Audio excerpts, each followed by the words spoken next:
over the years, last year especially, when we were talking about China and the new Cold War and now with this situation, one of the things that kept coming to my mind was, as Frank just pointed out, the extraordinary ignorance of people about this topic, and many of you have spoken to me about this. But I'm also reminded of a quote from Ronald Reagan. I'm just going to paraphrase it. The problem isn't so much that people are ignorant, it's that so much of what they know isn't so. And this misinformation, disinformation, concealment of true information this is really what we're seeing are the consequences of this. And in addition, as Frank just said, it is spiritual, it is good versus evil, and it's very rare to find people at this juncture who will talk in those terms. Ronald Reagan did. He called the enemy, the Soviet Union, the evil empire. And it's very hard to find people who will speak out in that way. Do you have a sense that this is good versus evil? Yes, I mean, Frank, you've referred to it a few times as a trifecta of totalitarianism. And it is. I mean, let me define it around the good. So you go to the Bible, and in the Bible, you see four episodes really that are 3 points. Well, first was the near sacrifice of Isaac, which established the fact that human life is given and taken by God. It is not for even a father to dispense with. So it marked off the sanctity of the individual life, which is the foundation of we are endowed by our Creator by certain inalienable rights, which include life, liberty, and the pursuit of life. That's number one. The second one is the Tower of Babel versus Joshua's altar. The Tower of Babel was built with bricks. It was built with bricks that are all uniform and look alike, which is an allegory for a totalitarian structure, as opposed to Joshua's altar, which was to be built with unhewn stones, where each stone reflected the uniqueness of its creation. So the Jewish people certainly knew how to hew stones and make a very impressive altar, but it was made to be made with unhewn stones for that reason. And then the last one was something that we just went through here. Not once, but twice in the Sinai desert, while they were wandering, the Jewish people were wandering, there was a census. Why a census? God commanded a census, as if God can't count, or God doesn't know. No, the census is there to remind the Jewish people in the desert that they're a collection of individuals. Whereas at that time you had nations. So what you see is over and over and over again, the foundation of Judeo-Christian society is the focus on the individual and freedom.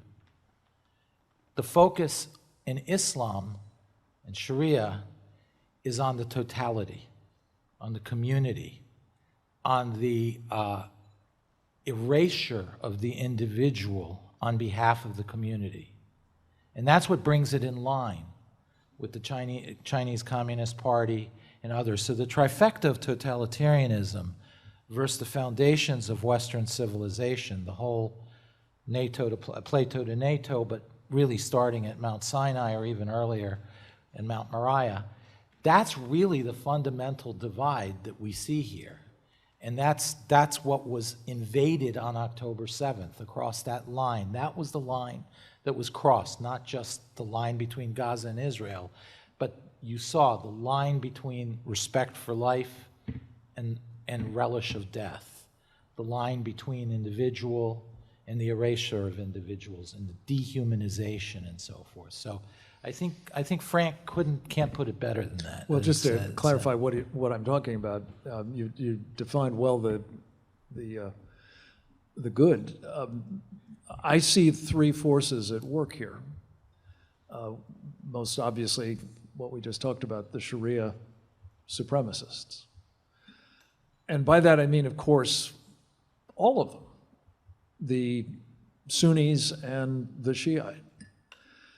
And let me just hasten to add, there are Muslims you probably know some, who want no part of Sharia. They don't want to live under it. They certainly don't want to impose it on other people. And the authorities of Islam, and the key word there is the authorities of Islam, have a term for those people. They call them apostates. And under Sharia, any Muslim can execute the penalty for that crime, which is capital punishment. Consequently, even, I suspect, most of the Muslims you may know personally are not going to talk about the fact that they don't support Sharia. They know that it is baked into the Quran and the Hadiths from whence Sharia is drawn, the other sacred texts. They know it is dangerous to deviate from that direction.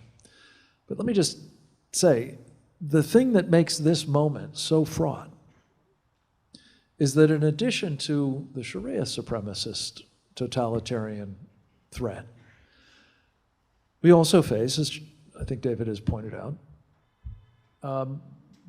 the communist movement, now effectively controlled by the Chinese Communist Party.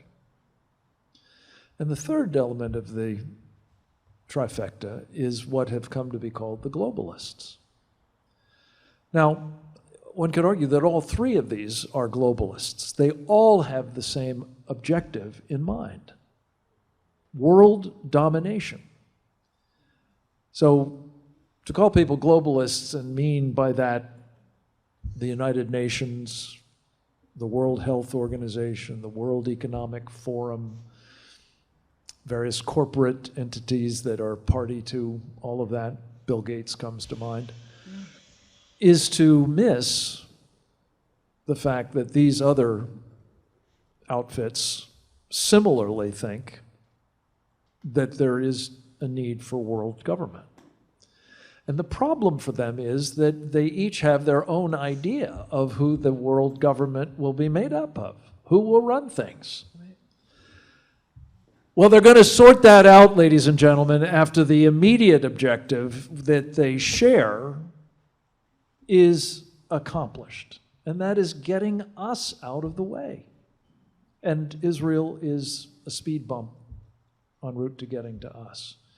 So the challenge we face here, as we think through both the challenges that we're discussing and the options for doing something about it, is that we have to be mindful that, unfortunately, it's not just the most obvious perpetrators of the horrors that David and Daniel have talked about. That 8, 9, pick your number, front war, and the funding of it, the enabling of it. It's also that we've got now formidable allies who are willing to help people. I mean, think about this. The Chinese Communist Party are engaged in genocide against Uyghur Muslims. They've got millions of them in concentration camps where they're killing them, they're torturing them, they're harvesting their organs, and you'd never know it from the lash-up between the Turks and the Qataris, and for that matter, the Saudis, with the Chinese communists. And all of them are thick as thieves with the UN. All of them are hoping to run it, mind you, but they're all the OIC, the Organization of Islamic Cooperation, the largest bloc of Muslim organizations, of any group of nations in the UN, is that Sharia supremacist group. So as we go through this, please just keep this in mind. There are these factors that are making our challenges greater and making the need for understanding of them and your help in coming to grips with them all the greater.